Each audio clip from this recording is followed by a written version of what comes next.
Hello guys, good morning, Radhe Krishna.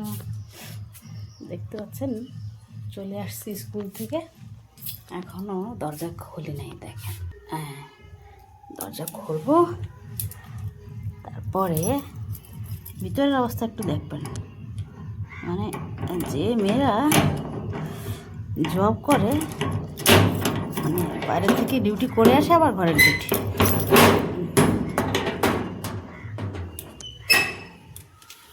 দেখেন, ঘর কিন্তু ঝাড়ু দেওয়া হয় না, এইভাবেই রেখে চলে গেছিলাম। আজকে উঠাতে একটু লেট হয়ে গেছে। অ্যালার্ম সকালে দিছিলাম ঠিক।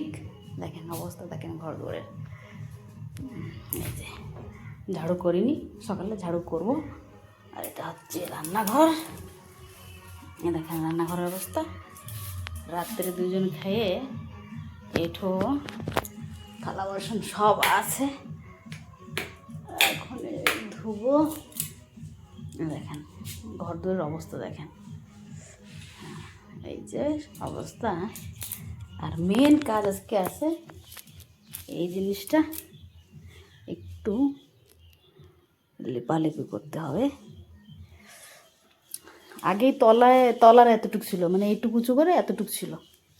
আমি আসার পরে এই রান্নাবান্নার জন্য এই গ্যাস এর উপরে রেখে রান্নাবান্নার জন্য ব্যবস্থা ঠিক হবে, কিন্তু মেয়ে একটু বড় হয়েছে, এখানে সব কিছু হাতে পেয়ে যায়। তাই ভাবলাম এটা একটু পরে লাগানো, যে এতটুকু এক পরে লাগানো। ফার্স্টের দিন যখন আমি এইখানে আসবো বলে লোকদের দিয়ে, দুটো মেয়ে ছেলেদের বলে ঘর দুয়ার পরিষ্কার করায়, একটু মানে ওরা লাগাই দিয়ে গেছে। এখন আমার কাম এই যে ফাইটে যাচ্ছে,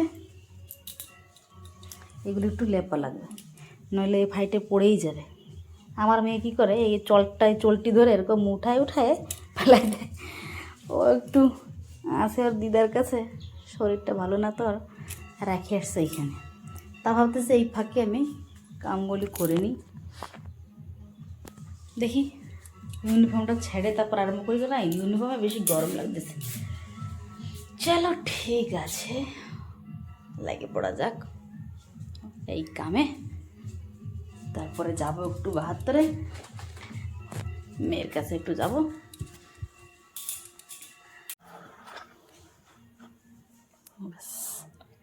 চলে আসছে নিয়ে রেডি, মাটি গুলায় নিয়ে চলে আসছি। দেখি মনে হয় এতটুক, শুধু এইটুকুই লাগবে, অতটুকু মনে হয় ওই নিচের টুকের জন্য মনে হয় আবার গুলাইতে হবে। দেখা যাক কী হয়। আমার এই সম্বন্ধ নিয়ে বেশি একটা নলেজ নেই, এই করতে হবে তাই। দেখা যাক।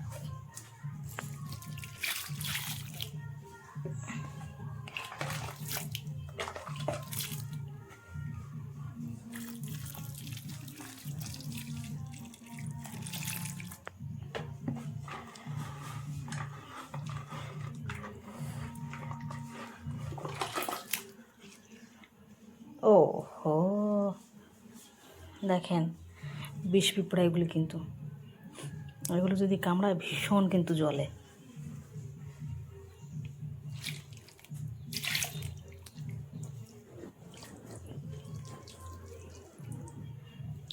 একটু ভিজাই দিই, মানে গরম মনে হয় সেজন্য মানে বেশি এরকম ফেটে যাচ্ছে।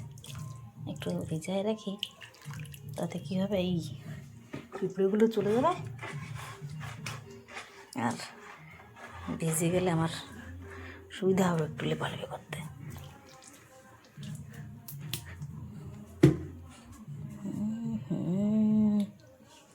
দেখেন অবস্থা, এরা কামড়াবে তো, কিন্তু আর কামড়ালে কিন্তু খুবই কষ্ট হয়। দেখি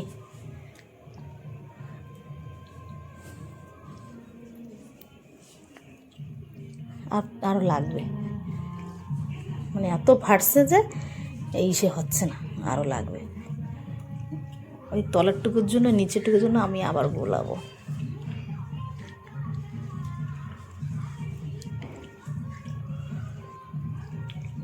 আমার মনে হচ্ছে 3-4 বার তো লাগবে এরকম করতে, তারপরে যা যদি ঠিক হয়,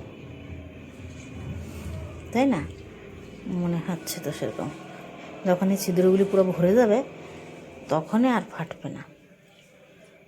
গরমের সময় তো পুরো বেশি জল টেনে ফেটে যাচ্ছে। দেখেন জল ফাটে কই পড়ছে, নিচে অবধি পড়ছে।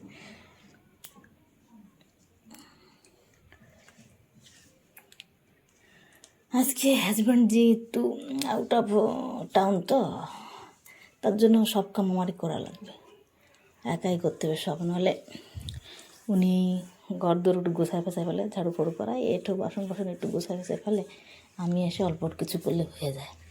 কিন্তু আজকে সব আমার একারই করা লাগবে।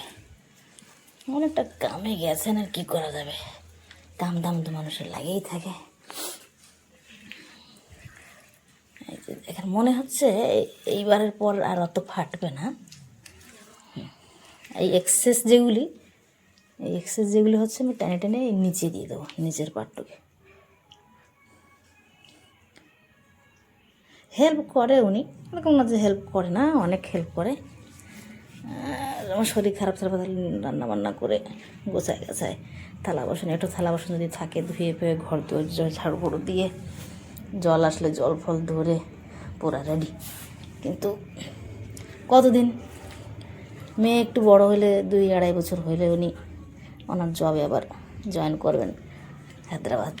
তখন আবার আমার সব একা একা ম্যানেজ করা লাগবে, আবার সব একা দেখতে হবে। মেয়ে সামলাও, জব দেখো, রান্না বান্না খাও। এখন একজনের হোক আর 2জনের হোক, কাম তো কাম। আর একটা বাচ্চা মানে তো আপনারা সবাই জানেই থাকবেন যে বাচ্চাদের কত কাম হয়। দিনে 4-5টা, ওর 5-6টা প্যান্ট কম করে, আর শার্ট তো 3টে, ব্যাস এতটুকু তো ময়লা হবেই ডেলি। আর আমরা বড় মানুষের কি হয়, ঘাম ও একটু একদিন পরে ধুলেও কোনো অসুবিধা নেই।